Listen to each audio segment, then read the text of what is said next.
Despite the fact that farming has been around for thousands of years, the United States is seeing a huge increase in farmers markets lately over the past few years.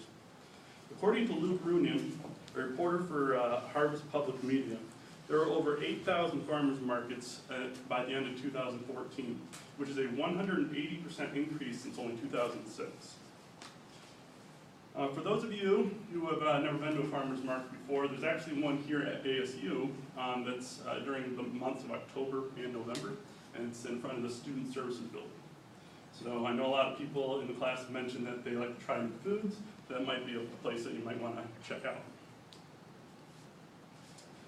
Now, having grown up in the Midwest, farmers markets are actually nothing new to me. I think anybody who's ever been there before or has lived in the Midwest, you'll probably realize that farmers markets are pretty common, actually.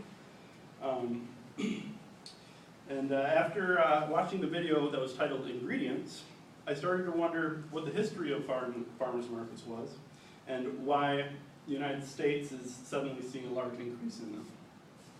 So today, I'm going to discuss the origins of farmers markets, what caused the cultural shift in farming in the U.S. that made us move from our traditional methods, and why society we are moving back to the way our ancestors once sold produce.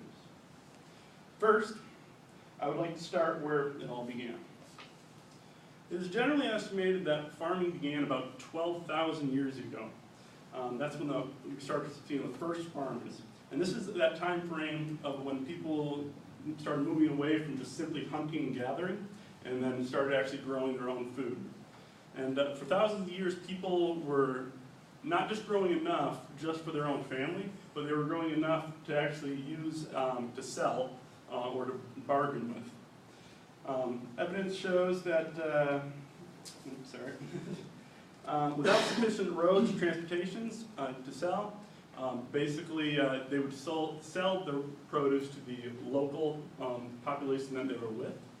And that's basically where farmers markets essentially began. This farming began in a location known as the Fertile Crescent, which is on the east side of the Mediterranean and extended all the way over to the Persian Gulf. The timeline is kind of difficult on who exactly started going next, but it is pretty much not widely understood, I guess, that China, India, and parts of South America pretty much started coming up next with farming. As transportation methods changed, so did the sale of agricultural goods. By and large, people were still just selling to the local, or buying from the local growers. All right, at this point, I would actually like to switch over to focusing on farming here in America. So, as the United States became, as people started coming to the United States, the farmers and the way produce was sold was essentially done the same way it was done in Europe. So, but everything basically changed at a certain part in the United States, and that was during the Industrial Revolution. That was because of the railroad. This is the first time that goods and other things, produce and other goods could be transported across land efficiently.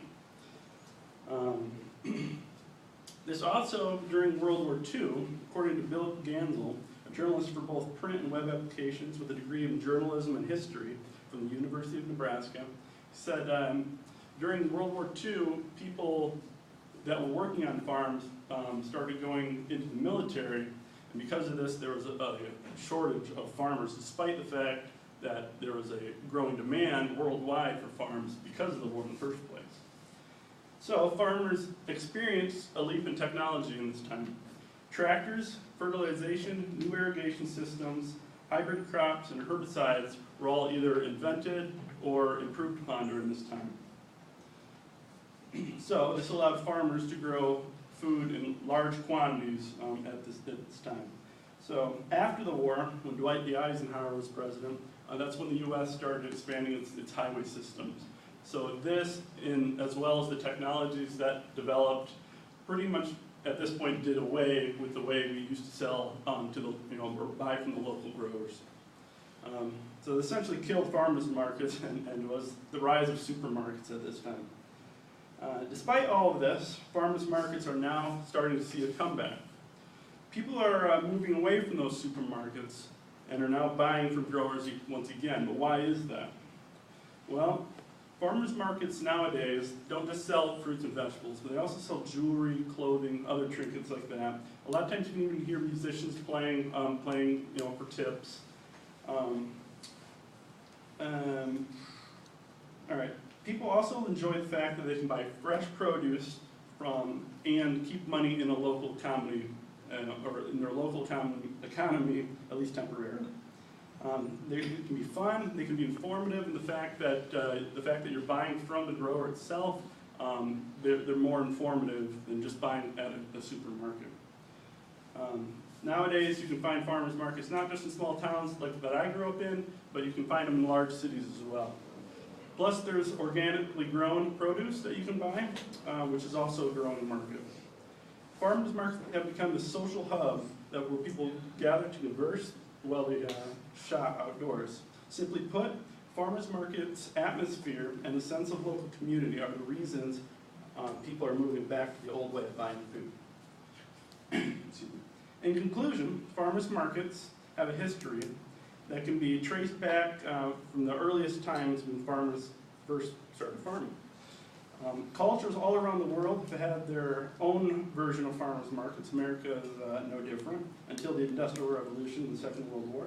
Now farmers markets are seen all over the country in cities that are large and small. So, the next time you find yourself wandering between the booths in a farmer's market, I hope you can appreciate the history that has led to what they have become today.